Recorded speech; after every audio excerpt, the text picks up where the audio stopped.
Harry Potter and the philosopher's stone chapter 7 बोलती टोपी। दरवाज़ा एकदम खुल गया। वहाँ काले बालों वाली एक लंबी जादूगरनी हरे दुशाले पहने खड़ी थी। उनका चेहरा बहुत कठोर था और उन्हें देखते ही हैरी के मन में पहला विचार ये आया कि इनके साथ पंगा लेना ठीक नहीं होगा। प्रोफेसर मैगोनागल, फर्स्ट ईयर के बच्चे, हैग्रिड ने कहा। धन्यवाद हैग्रिड, यहाँ से इन्हें मैं ले जाऊंगी। उन्होंने दरवाजे को चौड़ा खोल दिया। प्रवेश हॉल इतना बड़ा था कि डर्सलीज का पूरा घर उसमें समा सकता था। ग्रिंगॉट्स की तरह यहाँ भी पत्थर की दीवारों पर जलती हुई मशालों से रोशनी होती थी। छत इतनी ऊंची थी कि दिखती ही नहीं थी और ऊपर की मंजिलों तक जाने के लिए संगमरमर की शानदार सीढ़ियाँ उनके सामने थी।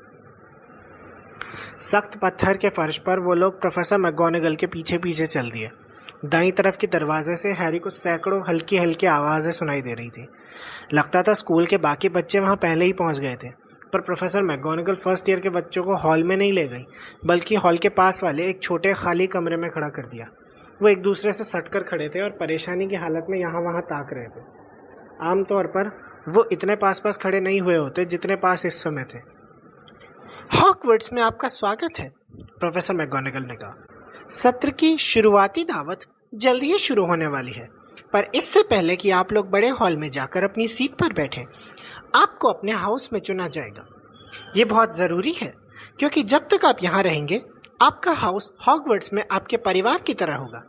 आप अपने हाउस के बाकी बच्चों के साथ ही क्लास में बैठेंगे, अपने हाउस के कमरे में सोएंगे और अपने हाउस के हॉल में अपना खाली समय बिताएंगे। कुल 4 हाउस हैं, जिनके नाम हैं गरुड़द्वार, मेहनतकश, चीलघात और नागशक्ति। हर हाउस का अपना शानदार इतिहास है और हर एक में बेहतरीन जादूगर और जादूगरनियां हुए हैं। जब तक आप हॉगवर्ट्स में रहेंगे, तब तक अच्छे काम के लिए आपको पॉइंट्स मिलेंगे और हर तरह के नियम तोड़ने पर आपके हाउस के पॉइंट घटा दिए जाएंगे। साल के अंत में सबसे ज़्यादा पॉइंट वाले हाउस को हाउस कप दिया जाएगा, जो एक बहुत बड़ा सम्मान है। मुझे आशा है कि आप जिस भी हाउस में जाएं, उसके लिए गौरव साबित हो। चुनने की रस्म पूरे स्कूल के सामने कुछ मिनटों में होगी। मैं सुझाव देती हूँ, बेहतर होगा आप लोग इंतजार करते समय खुद को तैयार कर लें। उनकी आंखें एक पल के लिए नेविल के चोगे पर रुकी, जो उसके बाएं कान के नीचे बंधा था, फिर रॉन की नाक के धब्बे पर। हैरी घबराकर बाल संवारने की कोशिश करने लगा। जब हम तैयार होंगे तो मैं वापस आऊंगी, कृपया शांति से इंतजार करें। वो कमरे से चली गई। हैरी ने थूक निकला।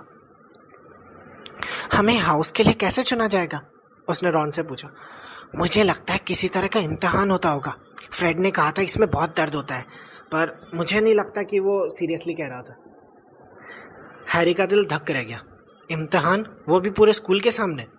परंतु उसे तो अब रत्ती भर भी जादू नहीं आता था। हे भगवान, उसे ना जाने क्या करके दिखाना होगा। यहाँ कदम रखते ही उसे किसी ऐसी चीज़ की उम्मीद नहीं थी। उसने अपने चारों तरफ चिंता से देखा और पाया कि सभी डरे हुए थे। कोई भी ज़्यादा नहीं बोल रहा था, सिवाय हरमाइनी ग्रेंजर के, जो अपने सीखे हुए सभी मंत्र तेज़ी से वापस दोहरा रही थी और सोच रही थी कि उसे न जाने कौन सा मंत्र इस्तेमाल करना होगा। हैरी ने बहुत कोशिश की कि हरमाइनी की बातों की तरफ उसका ध्यान न जाए। वो कभी इतना ज़्यादा नहीं घबराया था, कभी नहीं। तब भी नहीं जब उसे वर्नॉन अंकल के पास स्कूल का रिपोर्ट कार्ड ले जाना पड़ा था, जिसमें लिखा था कि उसने न जाने कैसे अपने टीचर के विग को नीले रंग का कर दिया था। उसकी आंखें दरवाजे पर जमी हुई थी। किसी भी पल प्रोफेसर मैगोनागल वापस आएंगी और उसे दुर्भाग्य की तरफ ले जाएंगी। फिर ऐसा कुछ हुआ जिसके कारण हवा में वो 1 फुट ऊपर उछल गया। उसके पीछे कुछ बच्चे चीखे, क्या बेवकूफ़ी है ये!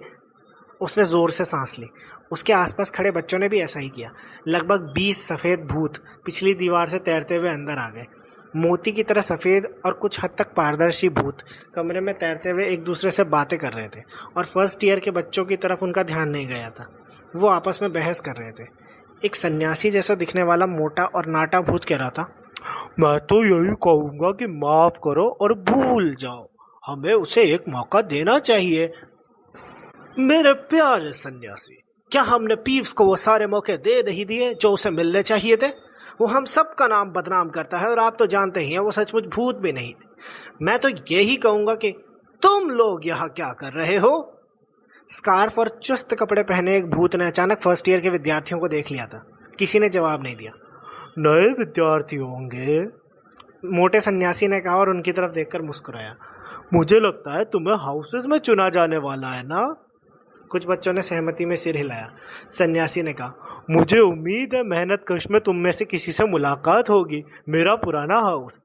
तभी एक तीखी आवाज आई, अब चलिए, चुनने की रस्म शुरू होने वाली है। प्रोफेसर मैगोनागल लौट आई थी। एक एक करके सभी भूत सामने वाली दीवार से तैरते हुए चले गए। आप लोग लाइन बना लें, प्रोफेसर मैगोनागल ने फर्स्ट ईयर के बच्चों से कहा, और मेरे पीछे आए। हैरी की हालत बुरी थी। उसके पैर अचानक बहुत भारी हो गए। लाइन में हैरी रेत जैसे भूरे बालों वाले एक लड़के के पीछे खड़ा हो गया और रॉन हैरी के पीछे। फिर वो लोग कमरे से बाहर निकलकर हॉल की तरफ मुड़कर दोहरे दरवाजों से होते हुए एक बड़े हॉल में आ गए। हैरी ने कभी इतनी अद्भुत और शानदार जगह की कल्पना भी नहीं की थी। यहाँ हजारों मोमबत्तियां जल रही थी जो उन 4 लंबी टेबल्स के ऊपर हवा में तैर रही थी जहाँ बाकी विद्यार्थी बैठे थे। इन टेबल्स पर सुनहरी चमकती प्लेटें और प्याले रखे थे। हॉल के ऊपरी हिस्से में एक और लंबी टेबल थी जहाँ टीचर्स बैठे थे। प्रोफेसर मैगोनागल फर्स्ट ईयर के बच्चों को वहाँ तक ले गई ताकि वो लोग बाकी विद्यार्थियों के सामने खड़े रहें और टीचर्स उनके पीछे की तरफ रहें। उन लोगों को घूरने वाले सैकड़ों चेहरे मोमबत्तियों की हिलती हुई रोशनी में पीली लालटेनों जैसे दिख रहे थे। विद्यार्थियों के बीच में कहीं कहीं कोहरेदार चांदी की तरह सफ़ेद चमकते भूत भी नजर आ रहे थे। घूरती आंखों से बचने के लिए हैरी ने ऊपर की तरफ देखा और उसे वहां सितारों से भरी एक मखमली काली छत दिखी। उसने सुना हरमाइनी ग्रेंजर कह रही थी, इस पर जादू किया गया है ताकि ये बाहर के आसमान की तरह दिखे। हॉगवर्ट्स का इतिहास किताब में मैंने इसे पढ़ा है। ये विश्वास करना मुश्किल था कि ऊपर कोई छत थी, क्योंकि लग तो ऐसा ही रहा था कि बड़ा हॉल सीधे आसमान में खुलता था। जब प्रोफेसर मैगोनागल ने बिना कुछ कहे 4 पैर वाला स्टूल फर्स्ट ईयर के विद्यार्थियों के सामने रखा तो हैरी ने जल्दी से दोबारा नीचे देखा। स्टूल के ऊपर उन्होंने जादूगरों की एक टोपी रखी जिसकी नोक ऊपर थी। ये टोपी फटी हुई थी, गंदी थी और उसमें बहुत सारे पैबंद लगे थे। पेटूनिया आंटी तो इसे घर में घुसने भी नहीं देती। शायद उन लोगों को टोपी में से खरगोश निकाल कर दिखाना होगा। हैरी की कल्पना काबू के बाहर हो गई थी। हाँ, यही होगा। उसने देखा कि हॉल में बैठे सभी लोग टोपी की तरफ घूर रहे थे, इसलिए वो भी उनकी तरफ घूरने लगा। कुछ पल तक खामोशी छाई रही, फिर टोपी हिली। उसने ऊपर की तरफ की सिलाई चौड़ी खोली जैसे वो उसका मुंह हो और फिर गाना शुरू किया। तुम्हें शायद लगेगा कि मैं सुंदर नहीं हूँ, पर अपनी आंखों पर मत करो यकीन। मुझसे ज़्यादा समझदार टोपी नहीं मिलेगी, चाहे ढूंढ लो आसमां या ज़मीन। चाहे तुम्हारे पास हो काले डर्बी हैट या फिर टोपियाँ रेशमी और ऊंची, पर मैं हूँ हॉगवर्ट्स की बोलती टोपी। उन सब में हूँ मैं सबसे अच्छी। तुम्हारे दिमाग में है क्या मुझसे कुछ नहीं छुपा, बोलती टोपी सब देख सकती है ये मान लो। इसलिए मुझे पहन लो, मैं बताऊंगा और कि तुम्हें किस हाउस में जाना चाहिए ये जान लो। जा सकते हो तुम गरुड़ द्वार में, जहाँ बहादुर शेर दिल लोग होते हैं। उनकी हिम्मत, हौसला और दिलदारी गरुड़ द्वारों को सबसे अलग करते हैं। तुम जा सकते हो मेहनत कश में, जहाँ निष्पक्ष और वफादार रहते हैं। मेहनत कश के बच्चे सच्चे और धैर्यवान होते हैं और मेहनत करने से कभी नहीं डरते हैं। या तुम जा सकते हो समझदार चील घात में, बशर्ते तेज हो तुम्हारा दिमाग। हाजिर जवाब और ज्ञानी इंसान को हमेशा मिल जाते हैं अपनी तरह के लोग बाग। या जा सकते हो नायक शक्ति में शायद, जहां आप सच्चे दोस्त बनाएंगे। ये चालाक लोग अपने लक्ष्य हासिल करने के लिए अच्छा बुरा हर तरीका अपनाएंगे। इसलिए मुझे लगा लो, डरो मत और चिंता मत करो जरा भी। तुम सुरक्षित हाथों में हो, आखिर हालांकि मेरे हाथ भी नहीं है, क्योंकि मैं हूँ सोचने वाली बोलने वाली टोपी। जब टोपी ने गाना बंद किया तो पूरा हॉल तालियों से गूंज उठा। टोपी ने चारों तरफ टेबल की तरफ सिर झुकाया और चुप हो गई। तो हमें बस टोपी को पहनना है, रॉन ने हैरी से फुसफुसाकर कहा। मैं इस फ्रेड को जान से मार डालूंगा। कह रहा था हमें दैत्य से लड़ना पड़ेगा। हैरी मन मार कर हंसा। हाँ, टोपी पहनना मंत्र पढ़ने से तो लाख गुना अच्छा था, पर वो सोच रहा था कि काश वो अकेले में टोपी पहन सकता। काश टोपी पहनते समय इतने सारे लोग उसे नहीं देख रहे होते। उसे लग रहा था कि टोपी ने उन लोगों से बहुत ज़्यादा उम्मीदें लगा रखी है। हैरी को उस वक्त लग रहा था कि ना वो बहादुर है, ना हाजिर जवाब, ना बुद्धिमान। अगर टोपी ने डरे हुए लोगों के लिए कोई हाउस बताया होता तो उसके लिए वही हाउस सही होता। प्रोफेसर मैगोनागल ने हाथ में चर्मपत्र का लंबा रोल लिया और आगे बढ़ी। जब मैं आपका नाम बोलूं तब आप आकर टोपी पहनेंगे और स्टूल पर बैठेंगे और फिर आप अपने हाउस में चुने जाएंगे। हैना एबट। गुलाबी चेहरे, लंबी चोटी और भूरे बालों वाली एक लड़की लाइन से बाहर निकली। उसने टोपी लगाई जो उसकी आंखों पर गिर गई। फिर वो स्टूल पर बैठ गई। एक पल बाद टोपी चिल्लाई, मेहनत कश। जब हैना दाहिनी तरफ की मेहनत कश की टेबल पर बैठने के लिए गई तो वहां से तालियों की और खुशी से चीखने की आवाज आई। हैरी ने देखा कि मोटे सन्यासी का भूत हैना की तरफ खुशी से हाथ हिला रहा था। सूजन बोन्स, मेहनत कश। टोपी एक बार फिर चिल्लाई और सूजन भी हैना के बगल में बैठने के लिए दौड़ गई।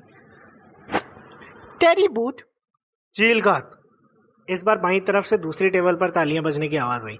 टेरी के पास आने पर चीलघात के कई विद्यार्थी उससे हाथ मिलाने के लिए खड़े हुए। मैंडी ब्रॉकलहर्स्ट भी चीलघात में गई, पर लैवेंडर ब्राउन पहली नई गरुड़द्वार बनी और सबसे बाईं तरफ की टेबल पर खुशी का शोर गूंज उठा। हैरी देख रहा था कि रॉन के जुड़वा भाई सीटियां बजा रहे थे। मिलिसेंट बुलस्ट्रोड पहली नागशक्ति बनी। शायद नागशक्ति के बारे में उसने जो सुना था उसकी वजह से यह हैरी की कल्पना हो, पर इसके मन में विचार जरूर आया कि नागशक्ति के विद्यार्थी सच में बुरे दिख रहे थे। उसे लगा जैसे उसकी तबीयत खराब हो रही थी। उसे याद था कि उसके पुराने स्कूल में खेलकूद के पीरियड में टीम मारते समय क्या होता था। उसे हमेशा सबसे आखिर में चुना जाता था, इसलिए नहीं क्योंकि वो अच्छा नहीं खेलता था, बल्कि इसलिए कि कोई भी डडली के सामने ये नहीं दिखाना चाहता था कि वो हैरी को पसंद करते हैं। जस्टिन फिंच फ्लेचली, मेहनत कश। हैरी ने देखा कि कई बार टोपी हाउस का नाम तत्काल बोल देती और कई बार इसे फैसला करने में थोड़ी देर लगती। सीमस फिनेगन, जो लाइन में हैरी के आगे खड़ा रेत जैसे भूरे बालों वाला लड़का था, स्टूल पर लगभग 1 मिनट बैठा रहा, जिसके बाद टोपी ने उसे गरुड़द्वार में भेजा। Hermione Granger.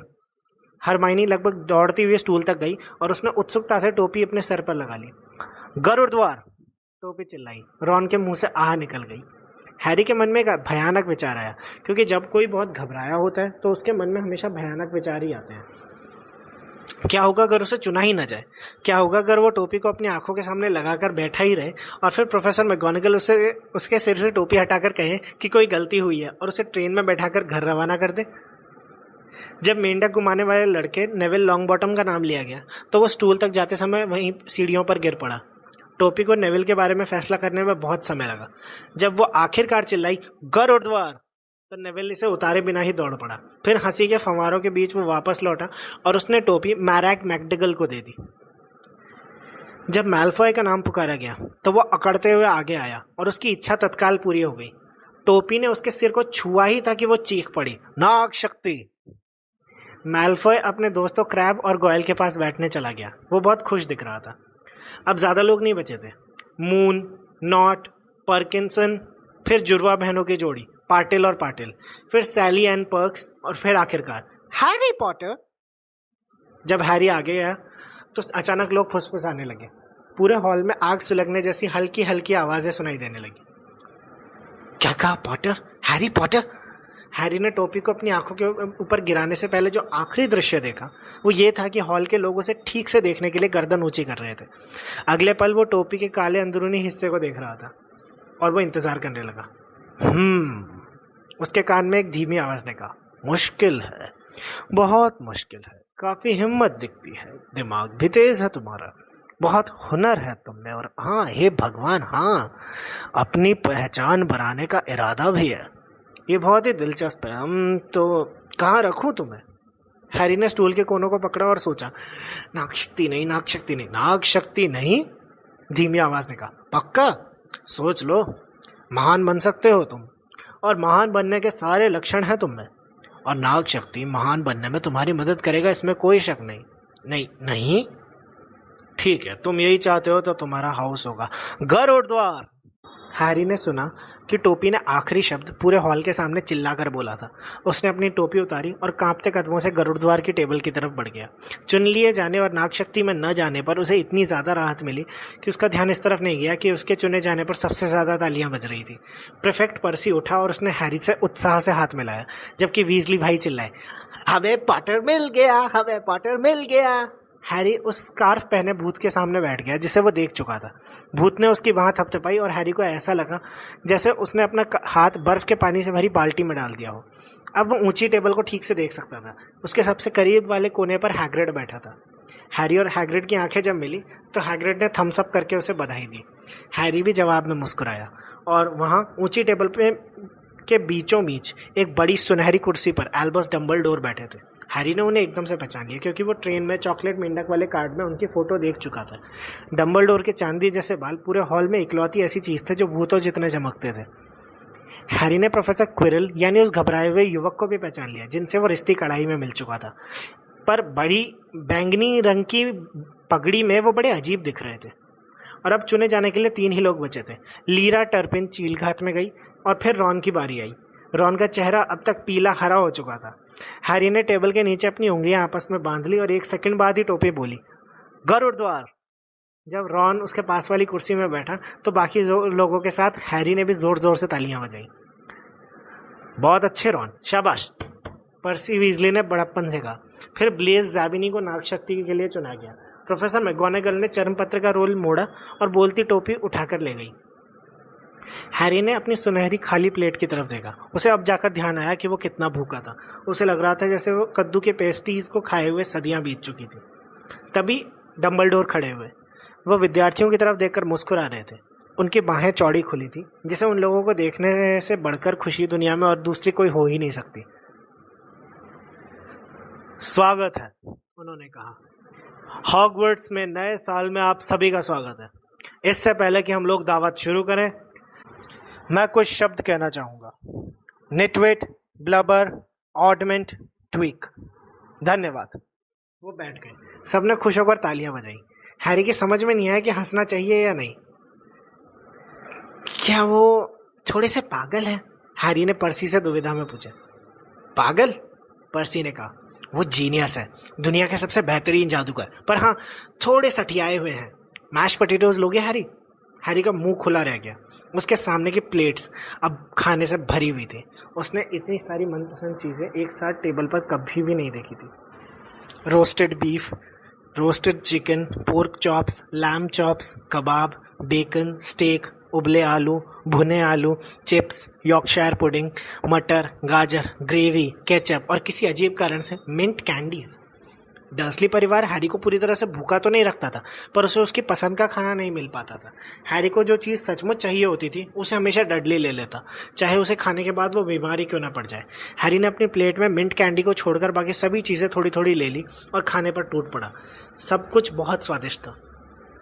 देख कर अच्छा लगता है, स्कार्फ पहने भूत ने दुखी भरी आवाज में कहा, जो हैरी को अपना स्टेक काटते हुए देख रहा था। क्या आप खा नहीं सकते?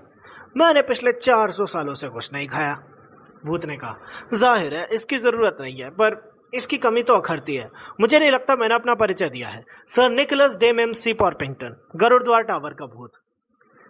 मैं जानता हूँ आप कौन है, रॉन ने कहा। मेरे भाइयों ने मुझे आपके बारे में बताया था। आप लगभग सरकटे निक हैं।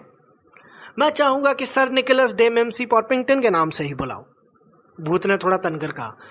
किंतु रेत जैसे बालों वाला सीमस फिनिगन बीच में बोला, लगभग सरकटे? कोई आदमी लगभग सरकटा कैसे हो सकता है? सर निकोलस का मुंह उखड़ गया। ऐसा लग रहा था जैसे ये चर्चा उस रास्ते नहीं जा रही थी जिस रास्ते पर वो इसे ले जाना चाहता था। इस तरह, उसने चिढ़ते हुए कहा। उसने बायां कान पकड़ा और झटका दिया। उसका पूरा सिर गर्दन के पास से लटक गया और कंधों पर गिर गया, मानो किसी कब्जे पर झूल गया हो। साफ दिख रहा था कि ये किसी ने उसका सिर काटने की कोशिश की थी, पर यह काम ठीक से नहीं किया था। उसके चेहरे पर आश्चर्य के भाव देखकर लगभग सिर कटे नेक ने खुश होकर अपने सिर को वापस गर्दन पर लगा लिया और खांसते हुए कहा, तो गरुड़द्वार के नए विद्यार्थियों, मुझे आशा है कि इस साल हाउस चैंपियनशिप जीतने में तुम हमारी मदद करोगे। गरुड़द्वार को इतना लंबा समय जीते हुए कभी भी नहीं हुआ। लगातार पिछले 6 साल से नागशक्ति कप जीत रहा है। खूनी नवाब को सहन करना मेरे लिए मुश्किल होता जा रहा है। वो नागशक्ति का भूत है। हैरी ने नागशक्ति की टेबल की तरफ देखा। वहां पर एक भयंकर भूत बैठा था, जिसकी घूरती आंखें भावहीन थी, चेहरा दुबला था और कपड़े चांदी जैसे खून से सने हुए थे। हैरी को देखकर खुशी हुई कि वो भूत मैल्फॉय के ठीक पास बैठा था, जो इस बैठक व्यवस्था से खास खुश नहीं था। उनके कपड़ों पर इतना खून कैसे लगा है? सीमस ने दिलचस्पी से कहा। हिम्मत है तो उसी से पूछ लो, लगभग सिर कटे निक ने नजाकत से कहा। जब सबने भरपेट खा लिया तो बचा हुआ खाना प्लेटों से गायब हो गया और प्लेटें पहले की तरह चमकने लगी।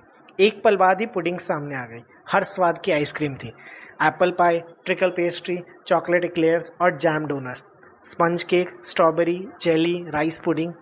जब हैरी ने ट्रिकल पेस्ट्री खाना शुरू किया तो उस चर्चा उनके परिवारों की तरफ मुड़ गई। मैं मिला जुला हूँ, मेरे डैडी मगलू है, मम्मी जादूगरनी। मम्मी ने अपनी जादूगरनी की होने की बात उन्हें तब तक नहीं बताई जब तक शादी हो नहीं गई थी। ये सुनकर वो लोग, उनके तो होश ही उड़ गए थे। बाकी लोग हंसे। और तुम नेविल, रॉन ने कहा। मेरी दादी ने मुझे पाला है और वो जादूगर नहीं है, नेविल ने कहा। पर पूरा परिवार यही सोचता था कि मैं शुरू से मगलू ही हूँ। एल्गी दादाजी मुझे हमेशा असावधान पाने की कोशिश करते रहे ताकि मुझसे जादू का कोई सबूत हासिल कर ले। उन्होंने एक बार ब्लैकपूल पायर के किनारे से मुझे धक्का दे दिया।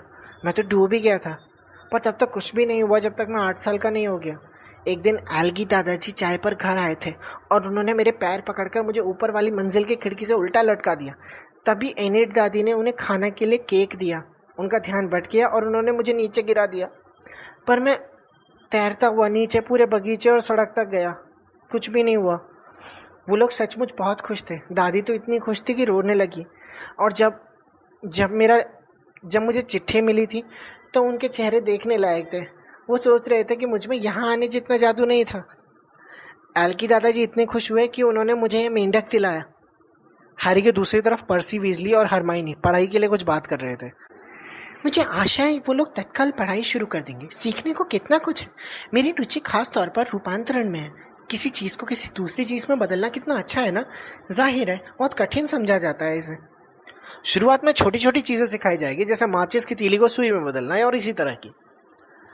हैरी के शरीर में पर्याप्त गर्मी आ चुकी थी, इस वजह से उसे नींद आ रही थी। उसने एक बार फिर ऊंची टेबल की तरफ देखा। हैग्रिड अपने प्याले से कुछ पी रहा था।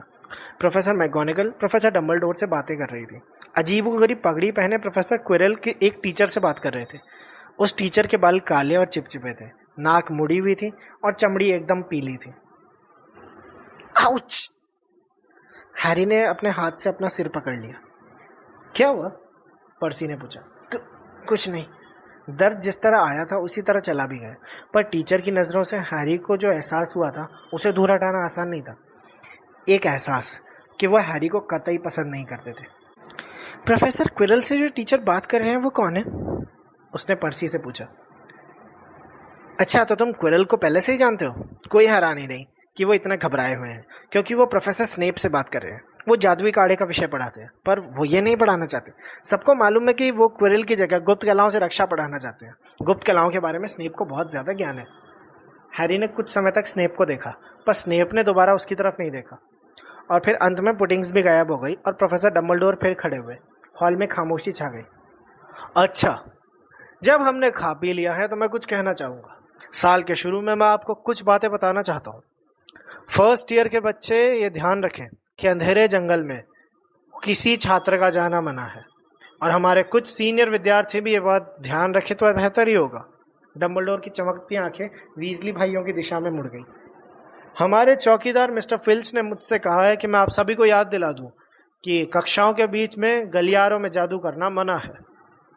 क्विडिच के ट्रायल्स सत्र के दूसरे सप्ताह में आयोजित होंगे। अपनी हाउस टीम के लिए खेलने में जिसकी दिलचस्पी हो वो मैडम हुच से संपर्क करें।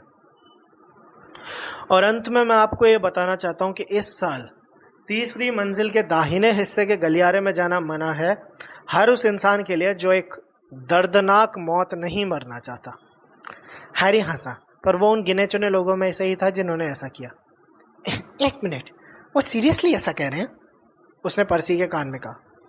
हाँ, पर्सी ने डम्बलडोर को घूरते हुए कहा। अजीब है, क्योंकि आमतौर पर वो हमें कारण बताते हैं कि कहीं जाने की इजाज़त क्यों नहीं है।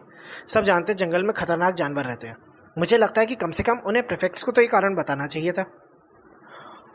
और अब इससे पहले कि हम बिस्तर पर जाएं, हम अपने स्कूल का गीत गाएंगे, डम्बलडोर चिल्लाए। हैरी ने देखा कि बाकी सब टीचर्स की मुस्कुराहटें थोड़ी कम हो गई थी। डम्बलडोर ने अपनी छड़ी को हल्का से झटका दिया, जैसे वो इसके सिरे से मक्खी भगाना चाहते हो। एक लंबी सुनहरी रिबन छड़ी से निकली, जो टेबल्स के ऊपर उठी और हम सांपों की तरह लहराते हुए शब्दों में बदलने लगी। सब अपनी मनपसंद धुन चुन लें और शुरू करें। एक साथ गाएंगे और कोई भी किसी भी धुन में गा सकता है। और स्कूल में ये शब्द गूंज उठे। हॉगवर्ट्स हॉगवर्ट्स हॉगी वॉगी हॉगवर्ट्स, हमें कुछ सिखाओ मेहरबानी करके, चाहे हम बूढ़े और गंजे हों या छिले घुटनों वाले लड़के, हमारे सिर में तुम भर दो थोड़ा सा दिलचस्प वाला ज्ञान, क्योंकि अभी हमारी खोपड़ी में सिर्फ हवा भरी है और है मक्खी और कचरे जैसा सामान। हमें सिखाओ जाने लायक चीज़ें, याद दिलाओ जो हमें भूल चुके, अपनी बेहतरीन कोशिश करो, बाकी हम कर लेंगे और सीखेंगे जब तक हमारा दिमाग ना पक जाए। हर एक ने गीत अलग अलग समय पर खत्म किया। अंत में केवल वीजली बंधु ही एकदम धीमी राग में गाए जा रहे थे और डंबलडोर ने अपनी छड़ी से उनकी आखिरी लाइनों का संचालन किया। गीत खत्म होने पर बाकी लोगों ने तालियां बजाई और डंबलडोर ने सबसे तेज तालियां बजाई। संगीत, उन्होंने अपनी आंखें पोंछते हुए कहा। हम यहाँ जो जादू करते हैं उससे भी बड़ा जादू। और अब सोने का समय, चलिए यहाँ से चलिए। गरुड़ द्वार के फर्स्ट ईयर के विद्यार्थी बातें करती भीड़ के बीच से गुजरते हुए पर्सी के पीछे पीछे चल दिए। वो लोग बड़े हॉल के बाहर निकले और संगमरमर की सीढ़ियों पर चलने लगे। हैरी के पैर एक बार फिर भारी हो रहे थे, पर सिर्फ इसलिए क्योंकि वो बहुत थका हुआ था और उसने बहुत खा लिया था। उसे इतनी नींद आ रही थी कि उसे यह देखकर भी हैरानी नहीं हुई कि गलियारों में लगी तस्वीरों में लोग कानाफूसी कर रहे थे और उनके पास से गुजरते समय इशारे भी कर रहे थे। जब पर्सी 2 बार उन्हें ऐसे दरवाज़ों से ले गया जो फिसलने वाली पैनल और झूलते हुए पर्दों के पीछे छुपे थे, तो भी उसे हैरानी नहीं हुई। सभी बच्चे जम्हाई लेते हुए और अपने पैरों को घसीटते हुए सीढ़ियाँ चढ़ रहे थे, पर सीढ़ियाँ थी कि खत्म ही नहीं हो रही थी। हैरी सोच रहा था कि अभी उन्हें कितनी दूर और जाना पड़ेगा कि तभी वो लोग रुक गए। छड़ियों को एक गट्ठर बीच हवा में उनके सामने तैर रहा था और जब पर्सी आगे बढ़ा तो गट्ठर छड़ियों को एक एक करके उसकी तरफ फेंकने लगा। पीव्स है, पर्सी ने फर्स्ट ईयर के बच्चों को फुसफुसाकर बताया। एक भूत, उसने ऊंची आवाज में कहा। ए पीव्स, सामने आओ। जवाब में एक तेज और बेहुदा सी आवाज आई, जैसे गुब्बारे में से हवा निकल रही है। ए, क्या तुम चाहते हो कि मैं खूनी नवाब को बुलाऊं? फटाक जैसी आवाज हुई और कुटिल काली आंखों और चौड़े मुंह वाला एक नाटा आदमी सामने आया जो हवा में तैर रहा था और छड़ियों का गट्ठर पकड़े था। उसने बुरी सी खिलखिलाहट के साथ कहा, फर्स्ट ईयर के बच्चे, कितना मजा आएगा। वो अचानक उनकी तरफ झपटा। सबने अपने सिर झुका लिए। दूर हटो पीव्स, वरना मैं नवाब को इस बारे में बता दूंगा। मैं सचमुच इस बार बता दूंगा, पर्सी ने गरजते हुए कहा। पीव्स ने जीभ बाहर निकाली और गायब हो गया, पर जाते जाते वो छड़ियों को नेविल के सिर पर गिराता गया। उन्होंने उसे दूर जाते सुना और जाते जाते वो सजावटी जिरह बख्तरों से टकराता हुआ गया। जब वो लोग दोबारा चलने लगे तो पर्सी बोला, यहाँ पीव्स से बचकर रहना पड़ेगा। खूनी नवाब ही है जो उसे काबू में रख सकता है। वो हम प्रिफेक्ट तक की नहीं सुनता। लो, हम आ गए। गलियारे के आखिरी सिरे पर गुलाबी रेशम की पोशाक में एक मोटी औरत की तस्वीर टंगी थी। पासवर्ड, उसने पूछा। कैपेट ड्रैकोनस, पर्सी ने कहा। तस्वीर आगे झुक गई और दरवाजे में एक गोल छेद दिखाई पड़ा। वो सब उसमें घुस गए। नेविल को एक पैर उठाने के लिए सहारे की जरूरत पड़ी और उन लोगों ने खुद को गरुड़ द्वार के हॉल में पाया। ये गद्देदार कुर्सियों से भरा एक बड़ा शानदार गोल कमरा था। पर्सी ने लड़कियों को एक दरवाजे से उनके कमरे तक पहुंचाया और लड़कों को दूसरे दरवाजे से उनके कमरे तक। सर्पीली सीढ़ियों के सबसे ऊपर वाले सिरे पर पहुंचने के बाद जाहिर था कि वो लोग टावर में पहुंच चुके थे। उन्होंने आखिरकार अपने बिस्तर खोज लिया। 5 पलंग थे जिन पर गहरे लाल मखमल के पर्दे थे। उनके संदूक पहले ही वहां आ चुके थे और वो इतने थके हुए थे कि बात करने का सवाल ही नहीं उठता था। उन्होंने पजामा पहना और बिस्तर पर लुढ़क गए। खाना शानदार था, है ना? रॉन ने पर्दे के पीछे से हैरी से कहा। दूर हटो स्कैबर्स, वो मेरी चादर कुतर रहा है। हैरी रॉन से पूछने ही वाला था कि क्या उसने ट्रिकल टार्ट खाया था, पर इससे पहले वो पूछ पाता हैरी सो गया। शायद हैरी ने कुछ ज़्यादा ही खा लिया था क्योंकि उसने अजीब सपना देखा। वो प्रोफेसर क्विरल की पगड़ी पहने था जो उससे बातें कर रही है और बता रही है कि उसे अभी नागशक्ति में जाना पड़ेगा क्योंकि यही उसकी तकदीर है। हैरी ने पगड़ी को बताया कि वो नागशक्ति में नहीं रहना चाहता। पगड़ी भारी होती चली गई। हैरी ने उसे उतार कर फेंकने की कोशिश की पर पगड़ी उसके सर पर कसती गई जिससे उसे दर्द होने लगा। और फिर वहाँ पर मैल्फॉय दिखा जो उसे पगड़ी से जूझते देखकर उस पर हंस रहा था। फिर मैल्फॉय मुड़ी नाक वाले टीचर यानी स्नेप में बदल गया जिसकी हंसी ऊंची और ठंडी होती चली गई। हरी रोशनी की एक चकाचौंध हुई और हैरी पसीना पसीना होकर कांपते हुए जाग गया। उसने करवट बदली और वो फिर से सो गया। अगले दिन जब वो जागा तो इस सपने को पूरी तरह भूल चुका था।